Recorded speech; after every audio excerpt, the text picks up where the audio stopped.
founder, Jim Cook. The whole company began right here where we're standing.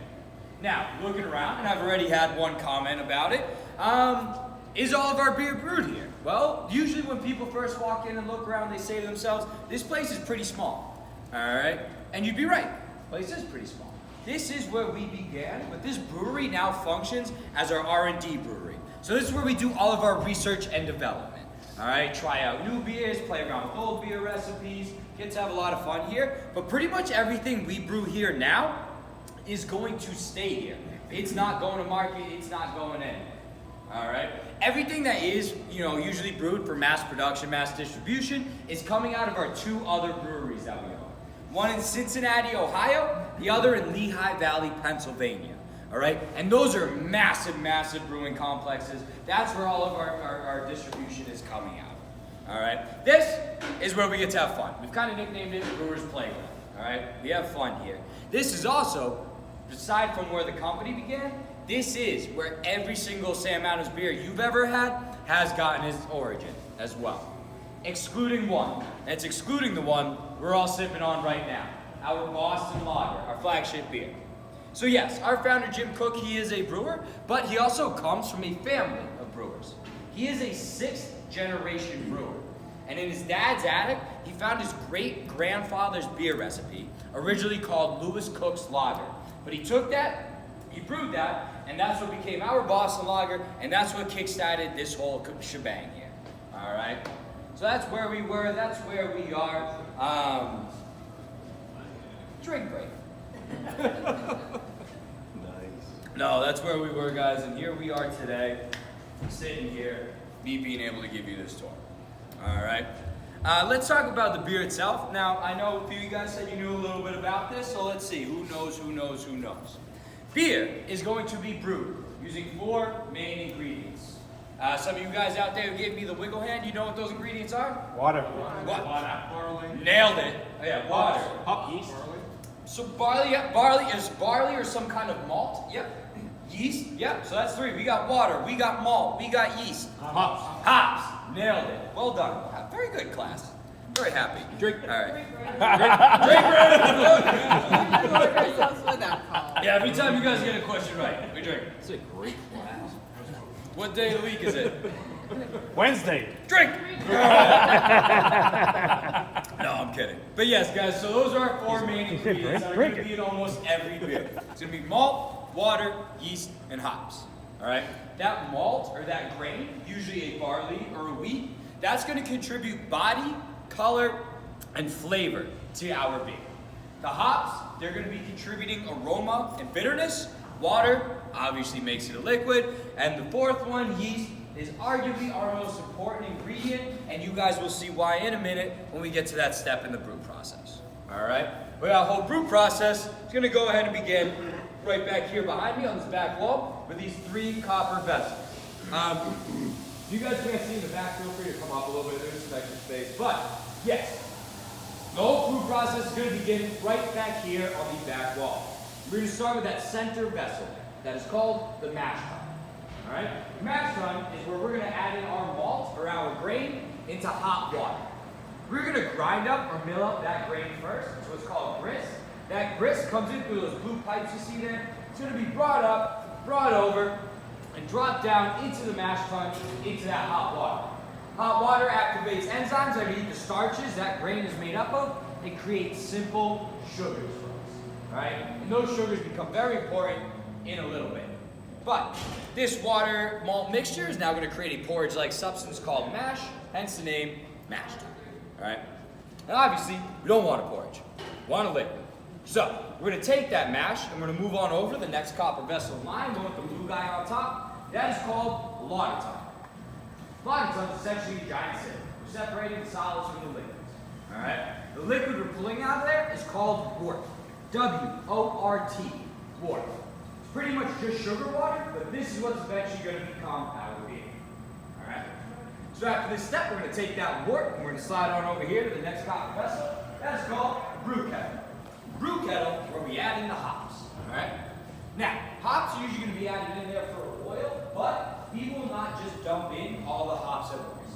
Because were we to do that, that boil that we fire up in there is going to burn off a lot of the aromas that the ingredient will be giving us. So we'll do several hop additions throughout this process.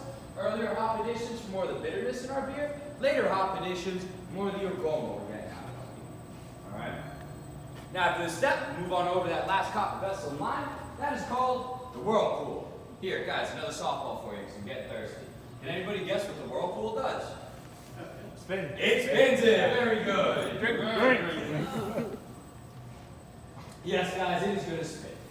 And the reason we need to spin it or literally create a whirlpool inside of there is because some bigger solids have built up in the liquid again, some coagulated proteins, some hop solids from the brew kettle. We obviously don't want any of that in there. So as that whirlpool is created, all of those solids are forced into the center. We're able to drain out a pure liquid from there.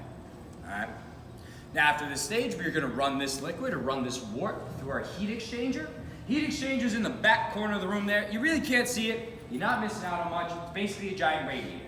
But we're going to run this liquid through that heat exchanger and it's going to cool the liquid down. The reason we need to cool our wort down is because of our next step in line, our fermentation and conditioning tanks. All right? This is where that yeast gets added in. Now yeast is actually a living organism. It's a fungi, just like me. Oh, yeah. You're such a mushroom. Yeah, that's a drinker Drink, right there. drink. All right, drink. Dad joke. They're not all winners, guys. I'm sorry. No, I'm just Boat kidding. joke. No, that is yeast is a living thing. All right. If we add a living thing into a boiling liquid, it's gonna die. All right. So we gotta cool this down first. That's why we run it through the heat exchanger before moving on to this step. Now, adding that yeast is gonna eat all of those sugars we got from the beginning of this process. It's gonna create two byproducts for us: alcohol and CO2. It's gonna give us the booze and the bubbles in the beer. All right. Now, technically, there are only two types of beer in the world. That is ales and lagers. All right. Now there are hundreds and thousands of different styles of beer all over the place, but they're all going to fall into one of these two types: ales and lagers. The reason there's only two types of beer, there's only two types of beer yeast: ale yeast and lager yeast. That's simple. All right. Those ales are going to work at a higher temperature for shorter periods of time, whereas that lager yeast is going to be a little bit longer and a little bit colder. Ales typically about 1 to 2 weeks. Lagers sitting around the 3 to 5 week mark. All right. But once that yeast is done, once it's done sitting or conditioning or ripening up, we're going to rack it, put it into kegs. Those kegs go about 200 yards that way into our cooler, right into our draft lines, and then into our cups. All right. Now, guys, I know there's a lot of information, a lot of words, all thrown at you very quickly. Guys, questions? What do we got for questions? Yeah. White copper. White copper. Very good. So, all of the vessels, all the brewing equipment we have in here is actually stainless steel. These are just copper plated, sort of our homage to the old brewing equipment that used to be used. So in the 1950s, stainless steel became the industry standard for brewing. But prior to that, copper was a metal that conducted heat very well, so it was fairly common to find that used. It was also a fairly sanitary metal that was used, which is why we use stainless steel now, because it's so easy to clean. Plus, So another hand? plus cadmium poisoning and other things from other. Yeah.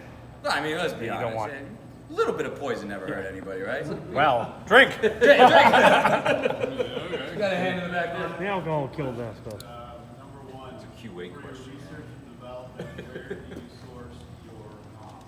And secondly, why is IPA so popular in the Northeast? That's not a softball. Two great questions. So, we are going to start Who brought this with guy? that first. Who brought this guy?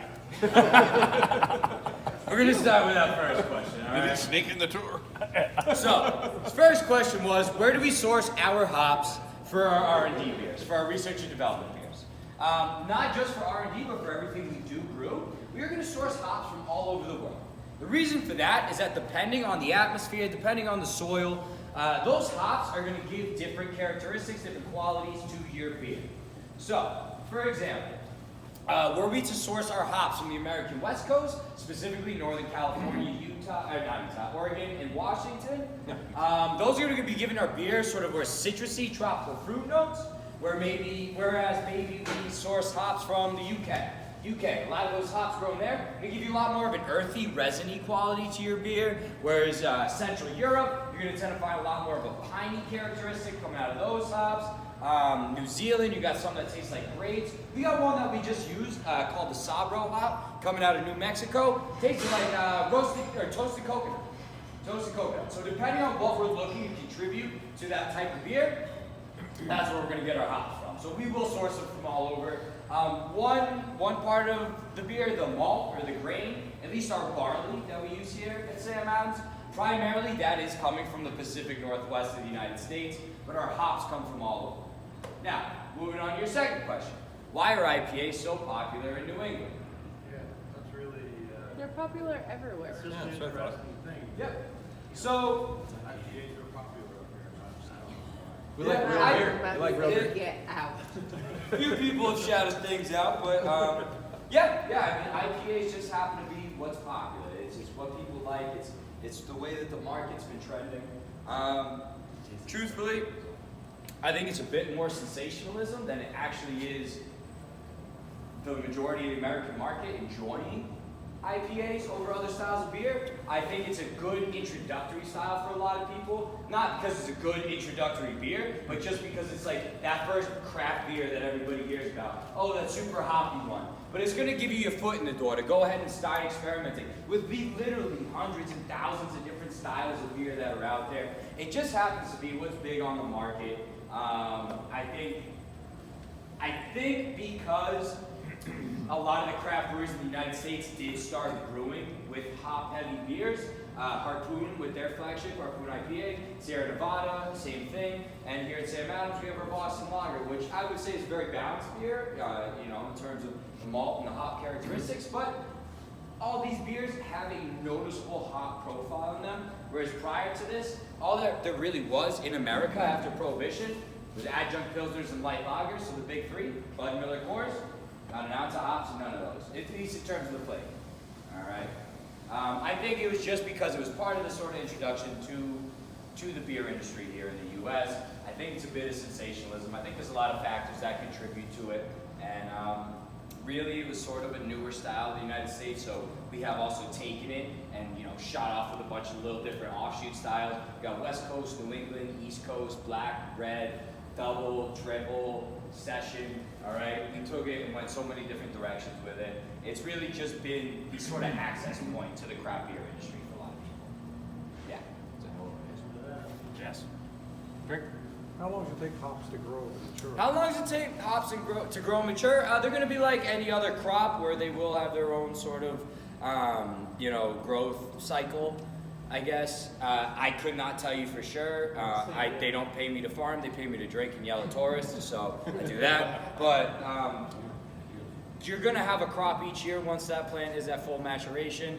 I don't know too much so about the actual cultivation of hops, though. Yeah.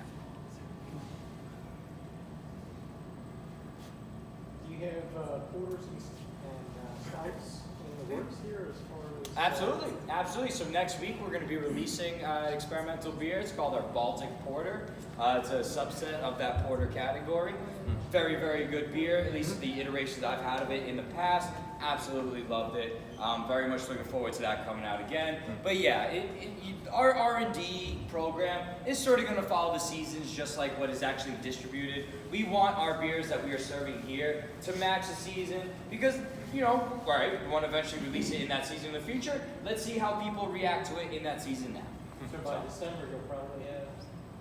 Cheesy crackers. We're gonna have so many different styles of like dark winter beers. Wisconsin, cheese and crackers. With cans. You mean that when you say dark winter beer. Dark beer is year-round for me. Yeah.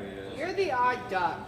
All right. Well, then you come up here and give the tour. All right. No, I'm kidding. No, absolutely, sir. I'm actually a little bit more in your category because for me personally, I'm not super into wicked big hoppy beers. I prefer beers that have a lot more of a malt or a grain profile to them, whereas typically those darker beers, despite the fact that the longer you roast a grain, the lower sugar or alcohol content that we provide in beer, I think they give a lot more of a more interesting, better flavor profile as a grain.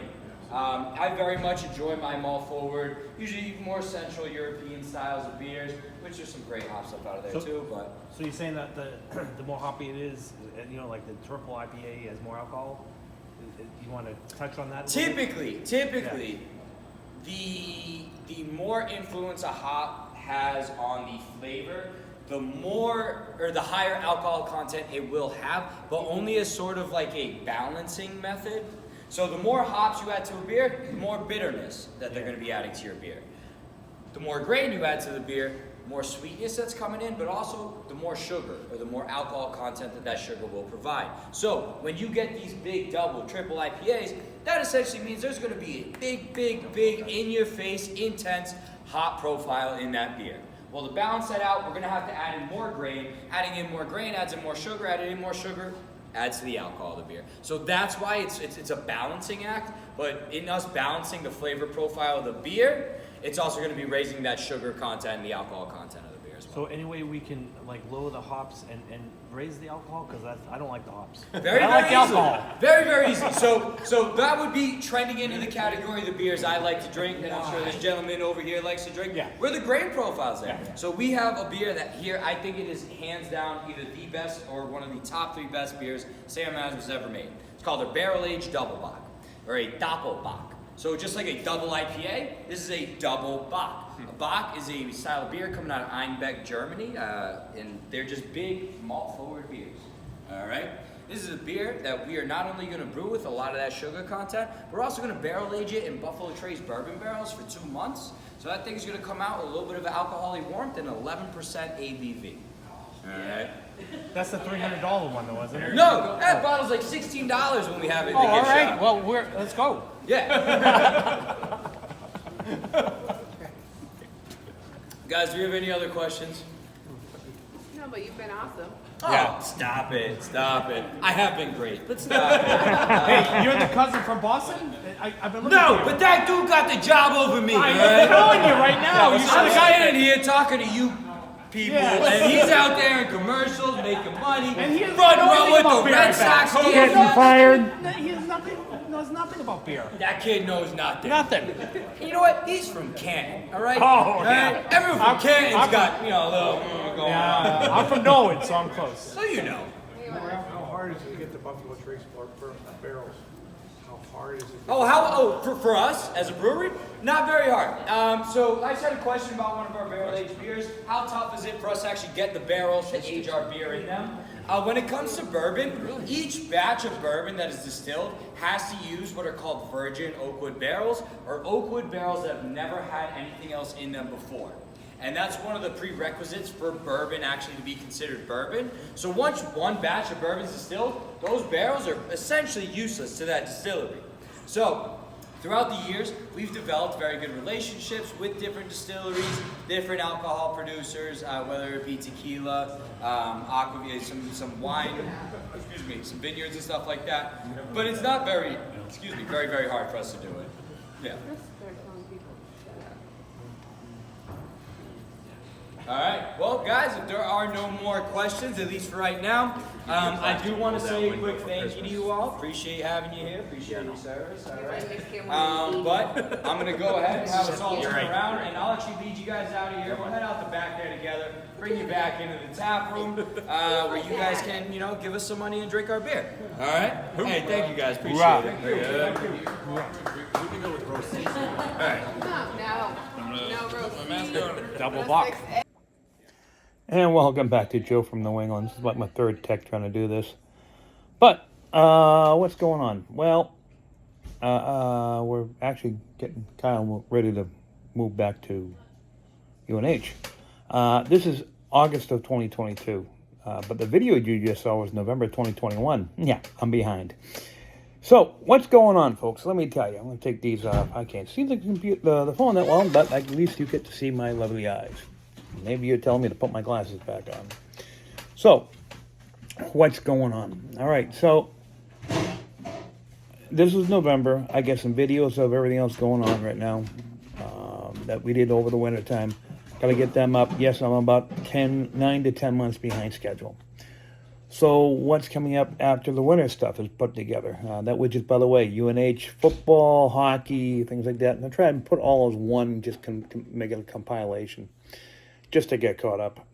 Then we went on the Disney Dream. Now I have quite a few videos on 2 different computers and the phone and the GoPro.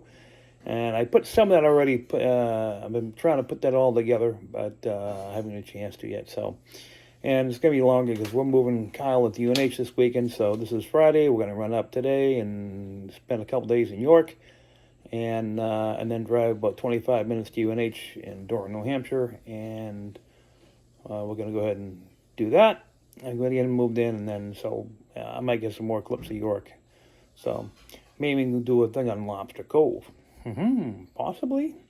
So do me a favor.